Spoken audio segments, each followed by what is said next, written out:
Welcome back to another Market Insight. I am Chris Ahrens, Director of Investments. Erin Tuttle is out this week on paternity leave, so we decided to switch it up a little bit. We brought in Jeremy Schwartz. He's the Global Chief Investment Officer at WisdomTree. He has a long resume of things he does at WisdomTree. One of those things is index creation and construction. So over the last year, we've talked a lot about value tilts in the portfolio. A lot of these were indexes created by Jeremy.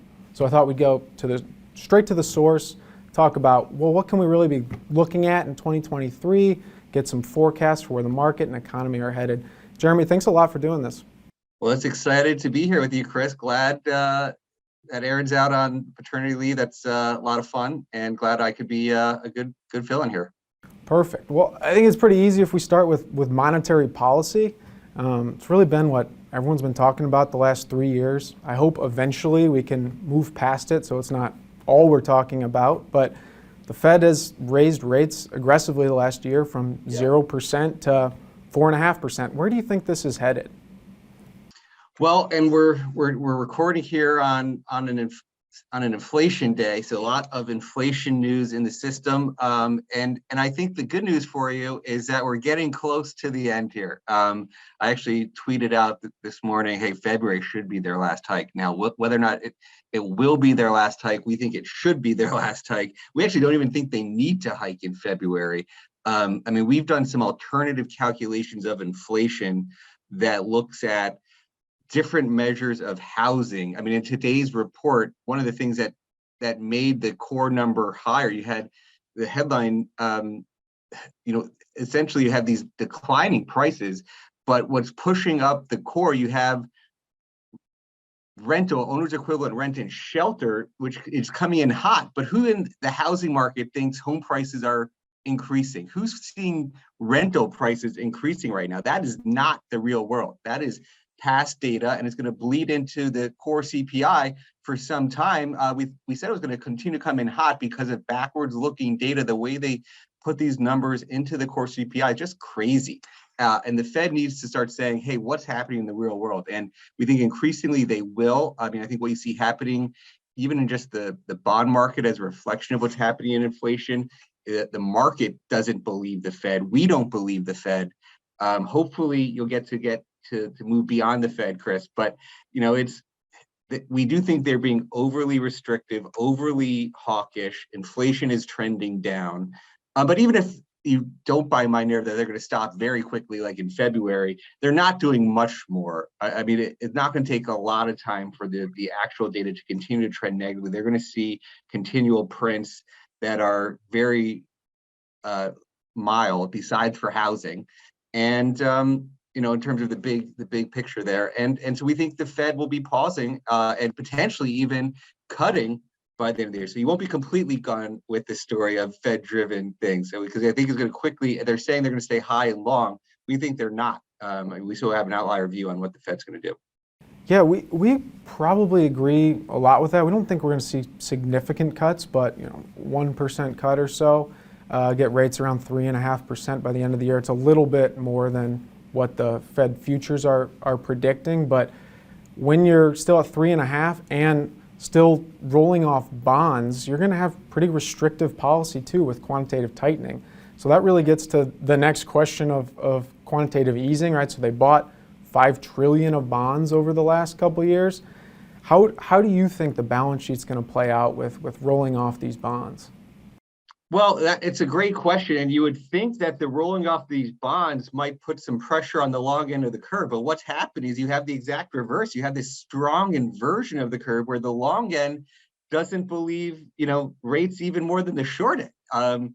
It's kind of unbelievable how low the long end is given what you're saying about the quantitative tightening and rolling off of the bond. So I don't know how quickly they'll pivot that to rebuying. That's not based in our forecast. We just do think that they should pause and eventually start cutting. But obviously things will evolve. I think they want to reduce some of the size of their balance sheet. There's a question if they should have a higher balance sheet than they used to have over time. But you'll have to see the settling of it. I mean, there's the Fed governors have the shadow rate. One of my economist friends was showing it to me actually just yesterday of where is the shadow rate that the Fed calculates themselves of all the tightening in the system from things like what you're talking about. And it was in the sixes today. Like, the Fed calculation itself is in the sixes of how is there all the policies combined. So it comes to, again, the view that they're overly restrictive today. They need to pivot that. And I don't think they're going to be buying bonds by the end of the year, but it certainly, the bond market is very subdued given all that roll off of the bonds. Yeah, I know we're seeing M2 growth year over year at the lowest pace ever, pretty much. I think there may be one other time, but it's the trend up in credit creation and money supply is up, and right now it's down. So what are you guys quoting inflation numbers you think that you're going to see that's going to keep the Fed from to start those cuts the way down? Well, Chris, that is a key question that you just put out there. The money supply growth over the last 8 months being -2%. That doesn't happen. That is not what you want to happen. I mean, there was a chart on Twitter again this morning showing the year-over-year growth basically being 0. And you see like how many times through history is it that low? That's another sign of the restrictive territory of the Fed. The number we say you want the money supply to grow at is 5% a year. That's what it grew at for 4 decades before the pandemic. Then it shot up. As we probably talked about on our podcast last year, the money supply is what created the inflation in our view. It's what Professor Siegel, who I've worked with for 20 years, our senior economist, said in May of 2020, right after the pandemic, you're going to have an inflation problem. And now we're saying, hey, inflation's dead. Partly the money supply is one of those indicators. And I think hopefully the Fed, what's frustrating to us is that the Fed has not said that this is on their radar. I mean, they actually take all their steps to say that money supply has been unrelated to inflation. It's very surprising the Fed has taken that stance that they make no connection between the money supply and the inflation that was in the system. But now, again, the contractionary nature of the last 8 months is not what you want. You want it 5% a year, which is basically 2% inflation, 2 to 3% real growth in the economy, not flat, not contracting. They should live with the inflation that's in the system. We don't think there's much of that. It grew 40% before now it's flatlining and contracting really. Of the inflation that's, if you properly measured inflation in 2021 and you actually looked at the real impact of housing and rental versus how they do it at the CPI, you may only have 5 to 10% excess inflation left in the system from all the money supply growth that was in the system before. So that comes back to our view that the real inflation problems are over. I was looking at the CPI report this morning, and it was 0.8 on shelter, I think, something extremely high for a monthly read, like you said. But I was also at a speech last week from the St. Louis Fed president for Bullard, where he said they know that's not a real number. They know that that's not what's actually happening with shelter. Right, but okay, so he recognizes it. Now, why are they setting policy with that as a key input? I mean, it's funny, like people start talking about, now they're going to this, they're ignoring goods. They're only focused on 30% of the inflation calculation to stay overly hawkish, is that, hey, wages are an issue now, their narrative. We got to hurt the worker. The worker has yet to keep up with inflation. The wage growth is declining after inflation, and Powell wants to attack the worker. That is crazy. Actually, Bullard, we've had Bullard on our podcast, Behind the Markets, probably have been our most frequent Fed guest on Behind the Markets. And Bullard has had some good things on this wage front in terms of where he sees the competition from companies over time as being one of the things that's going to bring down inflation over time. He gave some examples of Walmart and other companies competing during the 70s and helping bring down inflationary pressures, and not just trying to clamp down on workers. But we think it's wrong for the Fed to try to clamp down on workers. We think the Fed, they created the inflation. Now they're telling the workers they can't catch up. That is not the right policy. The workers should be very mad at the Fed. And we don't think they should be concerned about this services inflation, which is driven by wages. That's what you hear the Fed saying. Oh, services inflation is driven by wages. We got to get the labor supply and demand back in balance. Again, that's just wrong thinking in our view. Well, like you said, wages, that brings us to jobs and the economy. And obviously I've read your book, and you guys dedicated several pages to saying how difficult it is to forecast the real economy. I still have to ask though, what do you guys have for growth for 2023? You know, everybody, it's like very consensus that this is going to be the mildest recession we've ever had, that, you're going to have sluggish, you're going to have a pickup in the unemployment rate. And we do think you could see unemployment rising this year, but actually still have positive real GDP. You say, well, how does that math work? Last year was a disaster for productivity. The productivity trends were some of the record all-time lows. And we think productivity could rebound this year. You're starting to see layoffs, not such that the unemployment rate's rising. You had a little bit, even just the latest labor report, you had uptick in labor force participation rate, which should actually, again, help encourage the Fed. A little bit of slack there that helps with wages. But we think productivity trends will rise as firms cut their marginal workers. Every day you're seeing news that's been concentrated in tech. You've seen some of the financial services firms, but we expect that to accelerate this year. So we actually do expect unemployment to rise, but productivity to overcome that, so that you still have positive real growth. Not strong real growth, but potentially positive real growth with productivity offsetting. Does that put, everyone likes to say hard landing, soft landing, or somewhere in between, like you said, the consensus is some skid landings, what we've been calling it. Is your base case something that would be more like a soft landing? Or not even a landing? It's still a small real growth potentially. The Fed can continue to crash the economy by further tightening and being tighter for longer. So the Fed is an interplay, but the way we see the Fed actually coming to reality is that they will eventually recognize this issue, pause, and not overly crash the economy. And that the productivity trends could offset the declining workforce, but we do think you will see a rise in the unemployment rate. We would expect that into the fours sometime next year. So if they don't pause, which is your base case, and start cutting, let's say they're telling the truth with their projections that they released last month, and they're going to stay at 5% rates all year. Can your scenario happen at 5% rates? If there's enough productivity, we're talking marginal differences between 475, 5 and a quarter, right? We're not talking major differences, but to the extent that a lot of it will feed into financial conditions, what happens to all of the market spreads, credit spreads, and just the business sentiment, that obviously all feeds together. And how long do people fear things? But we do think profits could hold up in some way in our scenario of productivity offsetting these other issues. So I think obviously time will tell, but our view is that we can navigate through this.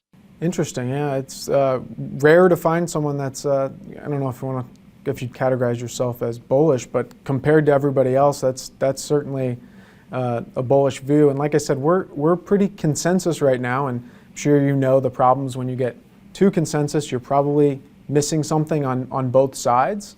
So on the hard landing side, do you have any probability on that? Say something significant, like we're talking tail risk. If you look at market returns last year, comparing it to 2007, I'm sure you've seen those charts on Twitter. Market looks pretty similar, right? A lot of bear market rallies. Then you have some tail event creating, 50% drawdown. Do you have any weighting on that? One of the great research services I subscribe to in their weekly research piece this week said, hey, everybody's consensus, mild recession. The out of consensus could be a sharp, deep, long recession. So I understand that take. I don't know if I've thought about a specific probability sense. Is it 10%, 20%? I don't have a specific real view, but I'd probably put it at the 10% number approximately today, not overly high probability. I think we have a base case of muddling through with sluggish real growth, but obviously our view is the Fed is being overly restrictive. We are not happy with the Fed and think that money supply is not what we want. So all these things are contractionary things, And so from that perspective, I understand the sentiment to be negative, but we do think just that the pivot will happen sooner than people are currently thinking. So that'll be how we're tested on our outlook throughout the year. Yeah. So summarizing that, you said sluggish real growth and monetary policy that probably goes from restrictive to more neutral throughout the year. Yes, that real rates are high. Actually, you went from real rates being crazy, like the 10-year TIPS yield being negative 1%, which meant you were giving the government $100, getting $9 back after inflation, which, like, why were people doing that? Very risk averse. To now, you got 1.5% in the 10-year TIPS, or you were just, earlier in the week. That's a pretty attractive real yield. Our view, as you know from Stocks for Long Run, is that real rates are trending down. Population growth, productivity growth, demographic trends, the aging of the population, all those things lead to lower rates over time. And so, at 1.5, we think that might be attractive for some parts of the bond market. I think that the one question mark is, one of the things that contributed to the fall in rates we talked about in the book was the correlation between stocks and bonds, that bonds were a very good hedge, and that inverse correlation was sort of like an insurance profile. And what do you know about insurance? Well, you're willing to pay for insurance and accept a lower real return on insurance because it's hedging you against problems in the equity market. Well, that didn't happen last year in any way. And so the question is, will that stick in people's minds and make them require a higher real return on bonds? That's one of the big open questions that we will have to evaluate. But in general, you'd probably say we're constructive on stocks and bonds this year. That our view was generally that bonds are at the 10-year TIPS yield at 1.5 is probably above fair value in our view. And so I think we're certainly, from the Siegel worldview, very constructive on markets. Yeah, so you do think in 2023 that if someone will take these views on a portfolio construction and start with fixed income, it was down 13% last year. You think you're going to have real yields this year that are real returns as well? Positive, yeah, positive returns, because we think inflation is trending down. We're not going to go back to zero on the 10-year TIPS, but we definitely see that can fall below 1 and towards maybe 50 is sort of where we think longer term it would head. So maybe see 100 basis points move in general in the nominal bonds. It's come down from the 4s to 3.5. Pretty quickly, and we could see that continue to trend down a little bit more from here. So that's a view of fixed income returning a little bit of price appreciation and coupon. Our consensus is somewhere between there. We think it's probably going to be a coupon year, and there's a chance that your view, what you said, and we'll see rates come down and you get some appreciation in your bonds. So I think we're both kind of on the same page for fixed income. The wild card is Japan. Like, does anything, you have the European yields that have started spiking higher. You haven't seen, and the Bank of Japan started doing some things in their bond market. It's actually translated to a lot of currency volatility throughout all of last year. Was massive currency weakness, recently currency strength, because they started adjusting their 10-year bond yield. But their 10-year bond is still 50 basis points. They've been pegging it at 50, still very below. Now they still have much lower inflation. But if they change their policies that really allow that 10-year bond yield to move significantly, it's a global market, and that could have some ramifications. We don't expect that to dramatically alter it, but that's certainly one of the outlier, potentials for rates to head higher. Yeah, and that would strengthen the yen, right? If they pulled back. If they let it move dramatically, that's what I was saying all of last year. Is like, hey, the yen's going to keep falling until they change policy. They timed it in an interesting way. Well, as people were starting to expect the Fed getting closer to the end of their cycle, and they start moving ahead of really a big impact. Whereas most of last year saying, hey, until they change policy, the yen's going to weaken, particularly the 400 basis point spread. Now the spreads come down. Now 300 basis points, and so you've definitely seen big currency volatility from that. Before we move to equities, do you have a currency view on the dollar? I generally have taken the view that people take too much currency risk overseas, that you're buying the stocks because they're cheap, not because you really need the currency move. That the S&P has a down dollar bias because we have so many multinationals in ours, and a strong dollar hurts their earnings. I think hedging in a way can get you more to a better diversified. The dollar was one of the risk off hedges last year. And so even that, you could say, hey, a weak dollar is risk positive, and you don't necessarily need it. But if you're tactical on it, the momentum signals, when we look at factors that move currencies, it's interest rates, it's momentum. There's all sorts of different cross asset signals that you can find, volatility signals you can find. Most of those have now pointed towards a weaker dollar in some ways. I think there's definitely some of the currency strategies I talked to. I think fair value in the euro is like, one of the gentlemen I follow at the IIF was former Goldman strategist Robin Brooks on Twitter. He thinks fair value for the euro is 90 cents. So there's definitely a view that, hey, with where trade is, there can still be a much stronger dollar versus the euro. But the short-term momentum moves have moved more towards weak dollar, strong foreign currencies, which is positive for all risk assets. I think that's generally been some of the trends. Yeah, so where does this view get you for equities in terms of asset allocation, right? You talked about the dollars that affecting how you're allocating globally, and what are you expecting for returns for 2023? Well, you mentioned value, and I still believe strongly in value today. There was this massive decade of growth basically beating value for 15 years. And I still think you want to stay with value, high dividend type stocks. I mean, people are worried. If you say, what is the risk to the S&P? It's valuation risk, it's multiple risk, earnings risk. It's not in my view, it's not an expensive market, 17 to 18 times forward earnings. We think fair value for the S&P is 20. So we don't think it's expensive, but there's going to be questions about, can the earnings stay? And we, in theory, you should price the S&P on trend earnings, not recession earnings. So there could be a recession, a slowdown, and you get, a collapse in S&P earnings. But that's not, and people will price it. They often will, where you get volatility in stocks, they price it at bottom multiples at bottom earnings, when you should be thinking about fair multiples at trend earnings.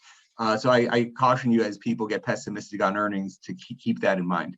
That often creates some of the big buying opportunities over time, is when people are applying, hey, we got to get to 15, 16 PEs at trough earnings. That's where you get downward pressure in the S&P. But if you're at 10 to 11 times earnings, like you are in high dividend stocks that we track, even some of our small caps, 11 times earnings, pricing in a lot of the recession. I mean, that's a 9% earnings yield. There's much less of that valuation compression risk. I would still be hesitant on big tech, which is still high multiples. Some of it's become cheaper, but as a cross section, the tech oriented consumer discretionary tech in general still probably has multiple compression in the 20s, when the S&P is at 17 and that high div's at 11. So we're optimistic. Siegel's very optimistic, but we definitely would stick with value.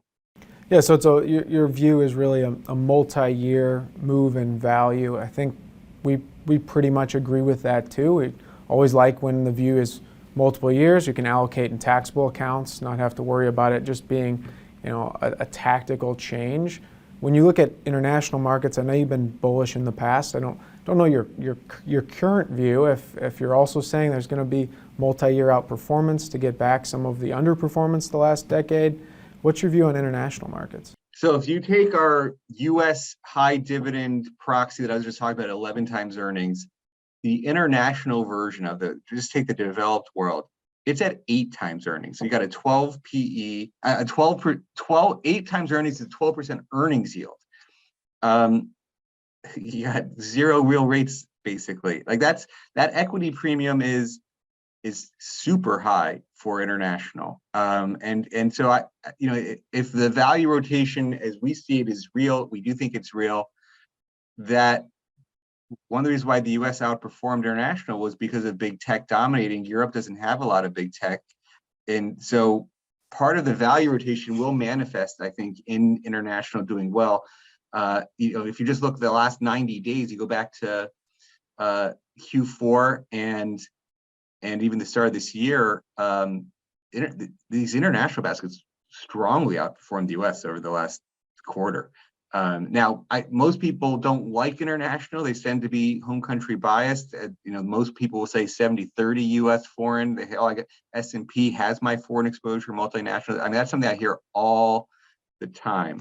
And I understand that because the S&P dominated for so long. But there's definitely an element of what helped the S&P didn't, is now not working, which was the NASDAQ. And thinking about some of those foreign value stocks, say what's the catalyst, what's the positive catalyst would be as you get towards the summer. Is there a slowdown resolution in Ukraine and Russia? Is there some kind of negotiated agreement right now? For a while, people thought it would be a fast war. Then, hey, it's going to drag on forever. Maybe China gets dragged in. We have China going after Taiwan, some kind of global conflict that spirals out of control. That's not our view, and more, I think, and as you get towards the summer, you might have a combination of factors where the Fed's paused, you have the resolution there, energy prices have come way down in Europe, they might continue to come down, so there might be a lot of positive forces bubbling up for a good year for some of those international benchmarks during the second half of the year. Yeah, that makes a lot of sense. Thanks for those updates on equities. Well, I have you. I know you and WisdomTree have done a lot for digital assets and crypto. I know a lot of it's in Europe, where maybe you have some better with the regulators. The space is down about 70%. Not uncommon for the space. It does that. What's your current update on crypto? As a firm, there's like two different things we're doing. There's the one that we're the most excited about is that we're bringing blockchain-based financial services. We're sort of tokenizing real-world assets. We're sort of launching a wallet called WisdomTree Prime that will help to bring treasuries to the blockchain. We've got 9 different funds that we made public and have made progress through the SEC. We expect a lot of that to come in the first quarter, being more available to people. But it's sort of really, we think the blockchain rails can be transformative for financial services. And you say, like, what's going to get interest in crypto assets generally is actually having use cases. Is like, there's been different bull markets in the crypto assets. But there's often questions like, well, what are they going to be used for? People need to show real world use cases. We are, in a way, doing that, and we're going to be showing some of the financial service based ways. I think just how people, you say, like, who are you? What is it disrupting? You think about cash in your bank. What are the banks paying you on your cash? There's not a really good way today. You can say there's clunky ways at some of the places of cash, how you save, you spend, you invest. It's clunky, and I think part of what we're building with WisdomTree Prime brings some of the friction down, and people will be able to get much better returns on their cash than they do with banks. That's sort of one of our big things we're investing against. And I think that's going to show people different use cases, and for the tokenization, putting treasuries on the blockchain is going to be interesting. And we do believe, the assets themselves are just exposures. They will rise and fall as the sentiment comes in and out. We're not overly romanticizing any single exposure. To us, it's much more about the blockchain-based systems. And we know that there is a lot of interest in crypto assets. We've tried to make some indexes for SMAs in the US. We're still doing that and making more indexes available for SMAs. But our firm is very excited about the WisdomTree Prime and sort of blockchain-based financial services as well. Obviously, it's been a tough year with it, with the FTX, Sam Bankman-Fried, a lot of some of the fraud that's happened. I know you're talking to some of these institutions. Do you think there's going to be a setback from all of this that lasts multi-year? That there's going to be some black eye for blockchain technology in general? Well, each one has got their own unique situations, but a lot of it's just been leverage and what did they do with their capital, getting over levered. I mean, it's really classic issues that people have run into. And in FTX, it's fraud. It's actually taking customer accounts, taking customer money and using it in ways that he shouldn't have used. And and it stemmed from over leverage and losses, which you found in all sorts of different places throughout time of financial system blow up. So none of that's new. It's just a new asset they were speculating on, but nothing new. So, you've got to have institutions that do their diligence on custodians and that we Coinbase, who's not had any of those issues on our products in Europe. So we've been, besides for the volatility in prices, that we've had no issues with the custodians that we've been using. They're earmarked assets for our funds in Europe, so they are dedicated assets there. And so it's just and actually we've had people come to us say, I'd actually had more comfort knowing the fund structure versus how they're managing in a wallet. So I think it'll be interesting. It might create some more opportunities, over time from that actually as well. So we'll see how it all plays out. But the sentiment, people are still looking for, are there more shoes to drop? Are there other custodians that have issues? Were they doing things with assets that have leverage that spirals into losses, that creates holes on their balance sheet? Those questions will continue as people see the fallout from FTX and other things. But it's really just traditional things that have happened throughout time in finance. Nothing really is new in many of those situations. Well, perfect. Thanks for spending the time with us. I had just one last thing I wanted to close with, hopefully a fun little thing that may or may not age well on the internet. I'm going to just say, if you're willing to, take your pick for 2023. Could be asset allocation for the biggest winner or sectors. I'll go first. Maybe you'll make it a little more comfortable. I'm going to take staples for the first half. I'm just going to do traditional cycle theory for a slowdown. So I'm going to take staples for the first half and into a recovery. I think things are going to get a little dicey at the end of the year, and then I'll take real estate for second half. You willing to take an asset class? Wow.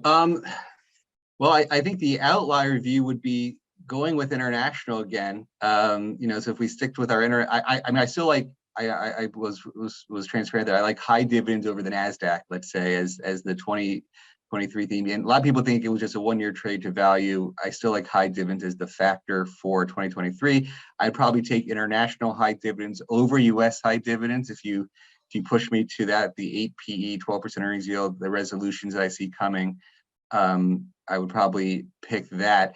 And energy, I think, is another one. If you said a unique source, that it's going to be found a lot of those high dividends. But I think energy as a unique sector, people worried about the recession, so sort of cyclical fears, but the China reopening, other catalysts. I think energy could come out on top this year in a surprise when people think recession. So I stick with energy as well.